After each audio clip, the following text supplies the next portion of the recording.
What's up, everybody, and welcome to episode 196 of the Stand Up Guys podcast.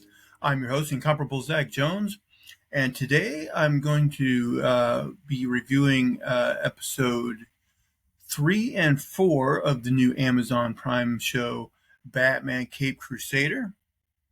I'm doing a little series of videos just because I like Batman. If you want to know my thoughts on the first two episodes and the show as a whole, please reference the last episode. I hope you do. Okay, let's get into it. So first, I'm just going to give the Wikipedia kind of synopsis of the episodes. By the way, full spoilers. I assume anyone watching this has watched the show. And then I'll also give you just some bullet point things I noticed during the episode that I wanted to talk about. Okay, so here we go. Episode 3, we get our introduction of Catwoman. Episode is entitled Kiss of the Catwoman. Story is by Ed Brubaker and Bruce Timm. Okay. At a museum displaying the Gotham Elite's jewels, Bruce encounters an heiress named Selina Kyle, who has an interest in his late mother Martha Wayne's pearls. He is later ordered to attend a month of therapy with Dr. Harleen Quinzel after assaulting a patron who insulted his parents. Meanwhile, Kyle resorts to jewel theft after being left in debt, adopting the Catwoman persona. After being caught and outed by Batman, she takes inspiration from him by upgrading her car and using gadgets before Gotham's District Attorney Harvey Dent bails her out, allowing her to resume her crime spree. Deducing Kyle will try and steal Martha's pearls, Bruce orders the museum to close early to lure in Catwoman, who is eventually caught once more and left destitute upon learning her maid Greta sold her belongings and refuses to bail her out.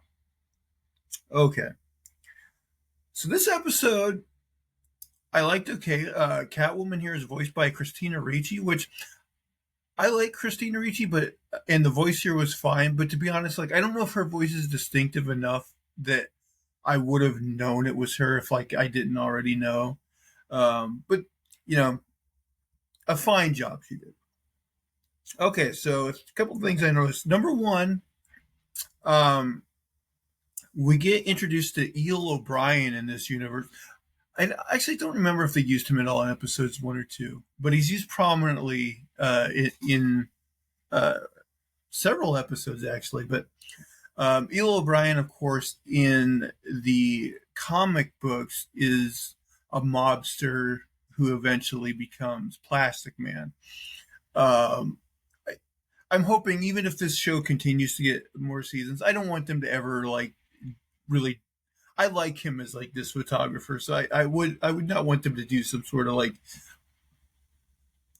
take on him becoming a version of Plastic Man. I would hope that they steer away from that, because to be honest, I like this series more when it is more grounded and serious.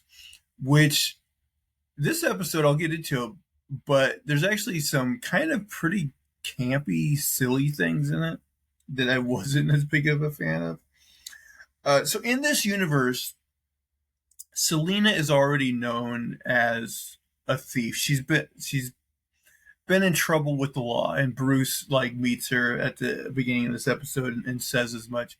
I don't know if I love that.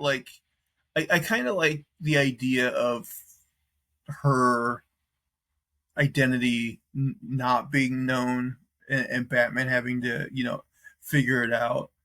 But it's fine. It gives.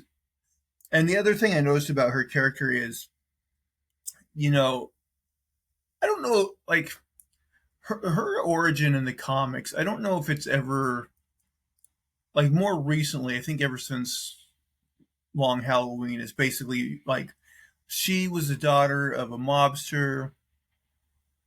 But then she ended up in the foster care system, was an orphan, and I don't think she figured it out until later on that her father was a mobster.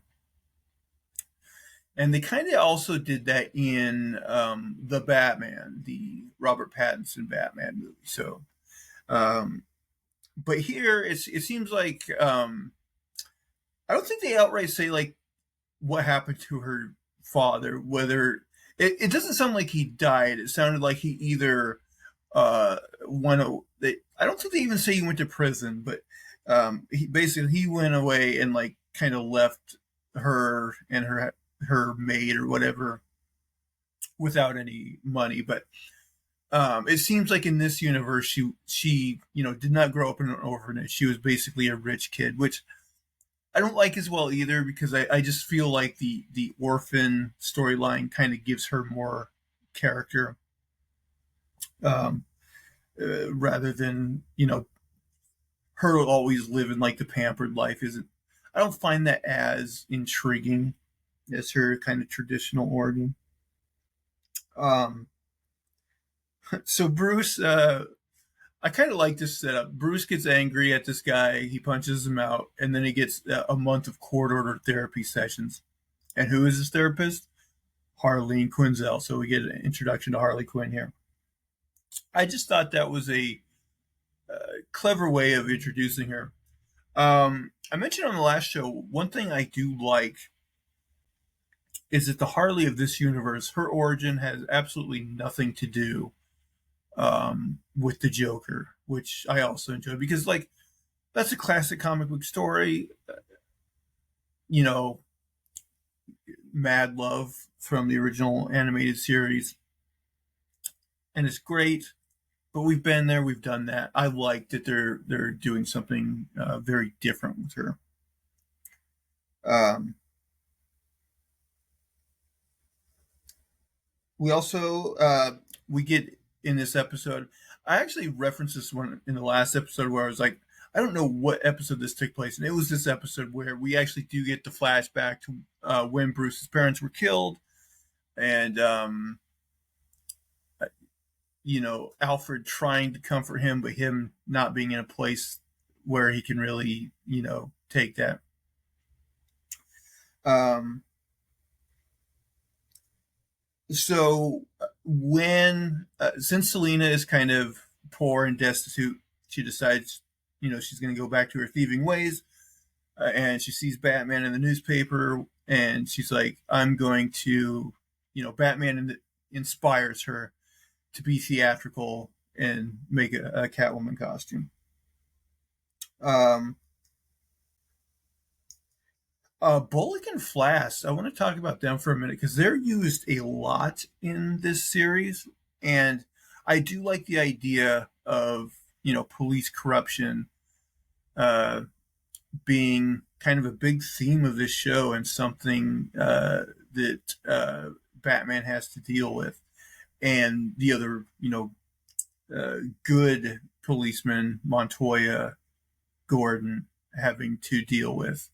Um, because it's always been probably not in the very earliest days of the comic books, but for a large chunk of Batman comics, there's been that element in them, and I think it's always a compelling element. By the way, tangent. For the first time ever, I've been watching that British show Line of Duty, which is about internal affairs, um, going after bent cops. And that show, I'm late to the party on it, but it is fantastic. Each season, they find ways of really um, surprising you. Lots of good twists and turns. It's on Hulu right now. Anyone interested? Line of Duty. Highly recommend that show. Um, so Bullock and Flash try to stop Selena. She gets the best of them. She like slashes Bullock in the face. But Batman helps bring her down, and they capture her. Uh, as Bruce, drives off in the Batmobile, she sees it, and we can see that she's kind of inspired by that. More on that later. Um, in a therapy session between Bruce and Harley, Harley really suspects that Bruce is putting up a front. She sees him with all these women, and she doesn't really. Um, she can see like he's playing up the Playboy image, and she doesn't really buy into it. which I like. Just a subtle way of showing that Harley is good at her job as a therapist. Um, so this I thought was kind of weird. So Catwoman uh, is on trial, and Dent just lets her go because he's like, "Oh, we can't prove that she did it."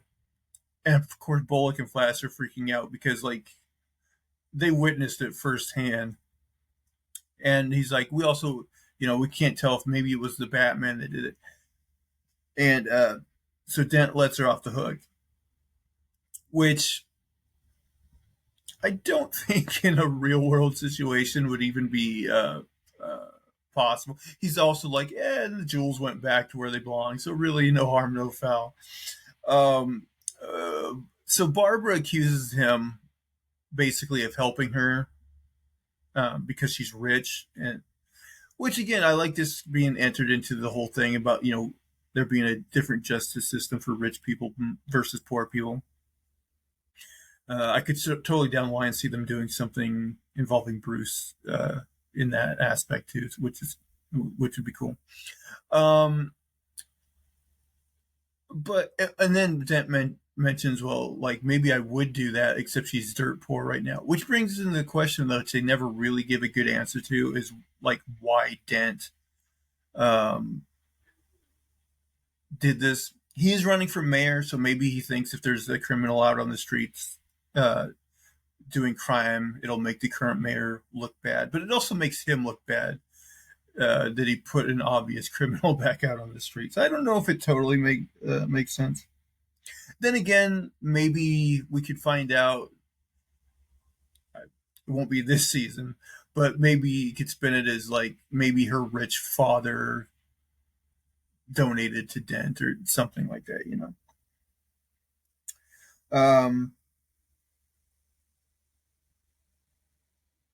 okay. So we get another meeting between Batman and Catwoman. He's trying to stop her, and she eventually gets away. But we get a view of the Catmobile. She's taken inspiration from Batman, and she's altered her car to look like a cat. I kind of hated this because I don't think it tonally goes along with the show, which for the most part is playing it pretty straight. And then you get this very campy looking Catmobile, and I kind of wish they had not gone that route. Again, I think this show works better when it's taking itself a little more seriously. And honestly, I think I'd like to see the show set itself apart um, from other Batman series by curving into the more realism um, side of things. It and I get that that's not as appealing to kids who may watch this, but I don't know. I don't. I'll be interested in that. Like I said last episode, I don't know how kids would really feel about this as it is, anyways. I think this is a more adult oriented show. I don't think they should go so hardcore as to, totally make it so, parents don't want their kids watching it. But I like the serious tone that it has. Another campy thing I wrote: Selena has a cartoonish amount of cats. Her whole apartment is just filled T to B with cats, and I get that she's Catwoman. She loves animals. She loves cats. You got to have a cat or two around. But I much preferred in the Batman animated series. She just kind of had her one like cat. She might have had others, but she certainly didn't have like a full pound full of cats like in this show.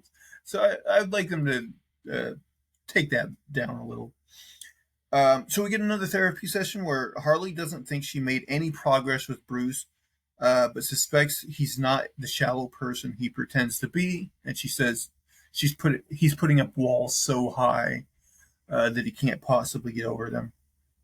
Um, she tries to get him to voluntarily do more therapy. Of course, he declines.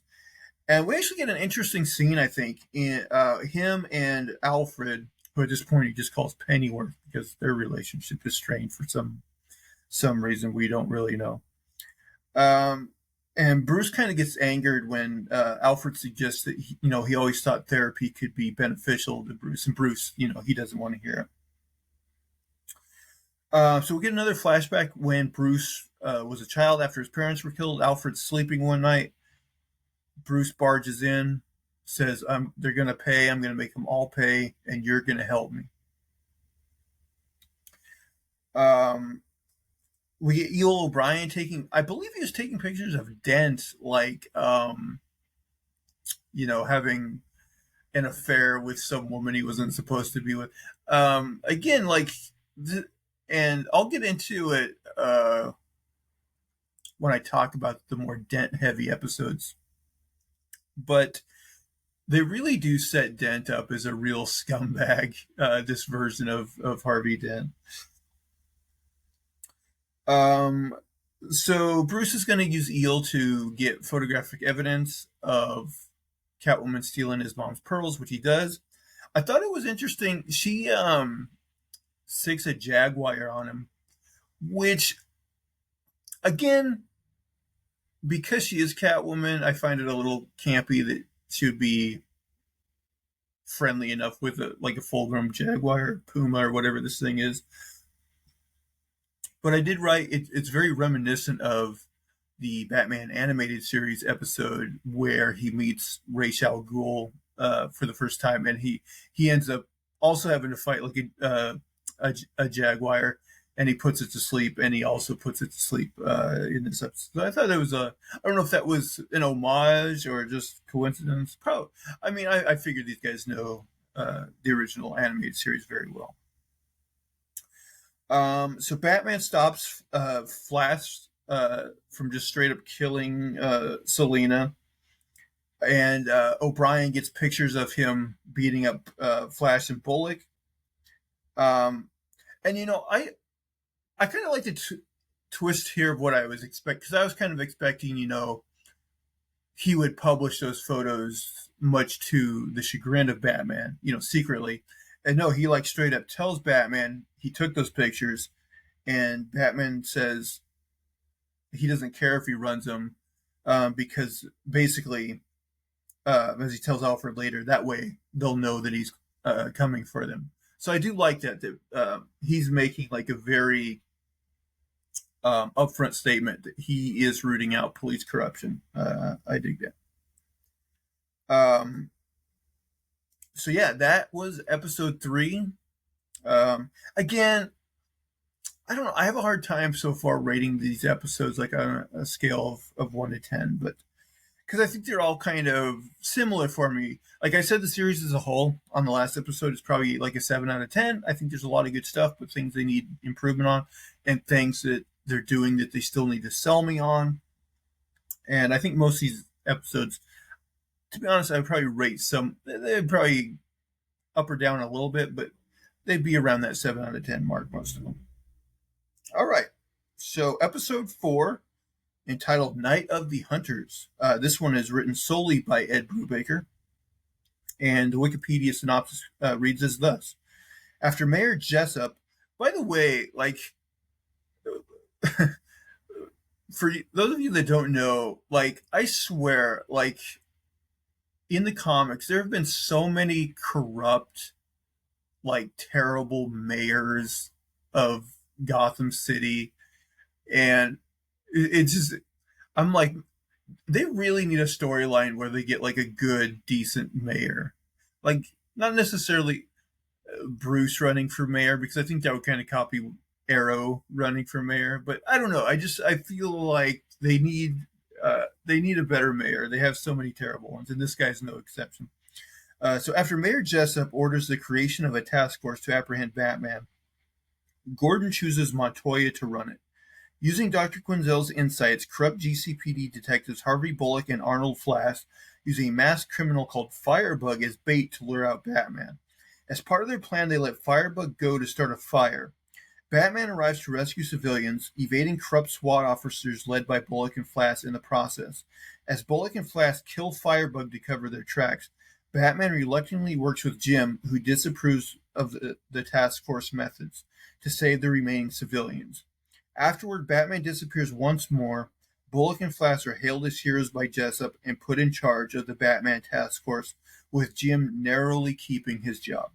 Okay, so a few things I noticed. Um, so yeah, Jessup makes his task force. I do like, if Bullock and Flash weren't scumbags enough, they're also sexist. They don't want to take orders from Montoya, who is put in charge. Now, I will say, so in the comics, I believe the earliest appearances of Bullock, he was like a pretty scummy cop. I liked in the original Batman the animated series where like he is kind of scummy, but he's not corrupt. Like at the end of the day, he does want justice. He does admire Jim Gordon, and his partner is Montoya, who I think he also respects. And then subsequently, the comic books have made him that same Harvey. Here in this series, he seems almost irredeemably corrupt. Like I don't see this Harvey Bullock uh, really changing, like redeeming himself, especially after what he does in this episode. So I'm okay with this interpretation. I just think I prefer the scumbag with a heart of gold version of Bullock that we've seen traditionally. Um, oh, I kind of like this. So uh, Montoya at first, like their whole idea is they're going to have officers go undercover on the streets and commit like fake crimes as bait to try to lure out Batman. And this is actually something they did. This is directly from Batman Year One, in the comics. So I liked that little homage. I thought that was cool. Um, Dent uses the failure of the task force. They also have Batman engage in a high speed chase, but he gets away, so the task force looks like a failure. And Dent uses their failures as a chance to knock that Mayor Jessup, who he is running against. Um, so this is one of those things where, like, this is how this show differs from Batman the Animated Series. Is that each of these episodes is not self-contained. There's these threads, these serialized threads that go through them. And I would say the biggest thread for this season is Harvey Dent, and to an extent Rupert Thorne, but mostly Harvey. Um, so yeah, they end up using like the Wikipedia synopsis mentioned. They use bring in Harley Quinn to basically be a criminal profiler and get her opinion on Batman and the best way to catch him. And I like that they did this because I actually read there's a relatively recent comic that came out within the last couple of years um, called Criminal Sanity. It might be called Joker Harley Criminal Sanity. And it's a totally like alternative take on Harley. And in it, that's her job is she's a criminal profiler that works with the GCPD. And I think that book's actually really good. And I actually, to be honest, I kind of dug that interpretation of Harley Quinn more so than like the zany like female Deadpool version of her that's kind of taken over. I would almost dig it if they could somehow in the comics um, kind of bring her down and make her less silly and give her that position as a criminal profiler. There might be, I'm sure people wouldn't like that because, like, I know her cartoon series, like, is very popular. and that's kind of the version of her in there.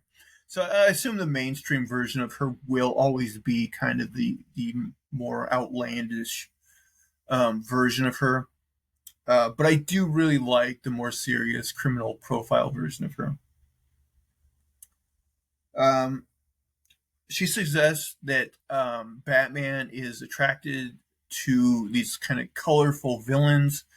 So she suggests using somebody dressed up as a villain as bait. So Flash and Bullock take it upon themselves to break this criminal, not Firefly, but Firebug. And to be honest, I'm not sure if Firebug is like a little known villain that has been in the comic books before, or if it's an original creation for this show. I could see it being either one, but I'm honestly not sure. But they take it upon themselves to break this guy out, and they're gonna, use him, basically let him go free, and so that he'll create destruction and attract Batman. Now, I think this episode kind of tries to cover its tracks, but what these guys did here, which is easily, I mean, they do try to cover their tracks, but I feel like Jim Gordon and Barbara Gordon witnessed them taking off with this guy, so it seems like they could uh, prosecute these guys and probably get them, thrown off the police force. But I get it. It's a cartoon, and they actually do try to cover their tracks. Um, because basically after they set it up so Firebug can go, like they slash their tire, Flash has Bullock punch him, so it looks like Firebug, resisted Flash and got away. Anyway, we get a small scene where Harley expresses a romantic interest in Renee, which will be picked up again in her episode. Um, I have something to say about that relationship, but I'll save that for the Harley episode because it's explored more there. And this I like because this is an example of this series. And actually, Batman the Animated Series, like, even though it was kid friendly, like, they would do, like, adult themes. Like, there's the, See No Evil episode where uh, the ex-con gets out of prison and he puts on an invisible suit uh, in order to try to see and eventually kidnap his daughter. I mean, that's a pretty, like, serious theme. So the original series, which is why I think it works good for kids and adults, is it will go to dark places sometimes, but never over the line to where kids couldn't watch it. But here we get something pretty dark happening, which is, Flash and Bullock don't want this Firebug guy talking, so Bullock straight up shoots him as he's, now unarmed. His fire dispenser flamethrower thing ran out, and so he just straight up shoots him out the window. O'Brien gets a picture of him, and he looks like a hero cop. And because of that, at the end of the episode, Mayor Jessup, much to Jim Gordon's chagrin, ends up putting Flash and Bullock in charge of the task force. And the very last scene is just Renee, Jim, and Barbara in a bar, depressed. Barbara trying to comfort her dad. So yeah, again, a good episode. I like the kind of nods to Batman Year One that were in this episode, and it really sets up Bullock and Flash as these kind of the symbol of police corruption, for this series, and yeah, I really liked it. Um, Trying to see if going through my notes if there's anything else worth mentioning. I think that's it. So yeah, guys, I'm curious, what did you guys think of these episodes? Did you like this show's take on Catwoman?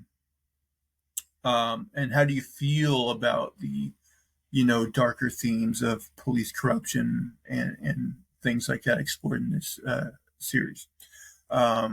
So I think that'll do it for this episode. I will be back in another installment to talk about the next episode will be episodes 5 and 6. But until then, I thank everybody for watching along. You can make sure to subscribe on the YouTube channel. You can also subscribe in audio form on your podcast catcher of choice. Leave thumbs up, comments, positive reviews, all that good stuff. If you like, you can follow me at Zach Jones Live. That's ZachJonesLive. That's over on Twitter/X. But that'll do it for all of my shenanigans and poppycock this episode. Please, please, please tune in again next episode.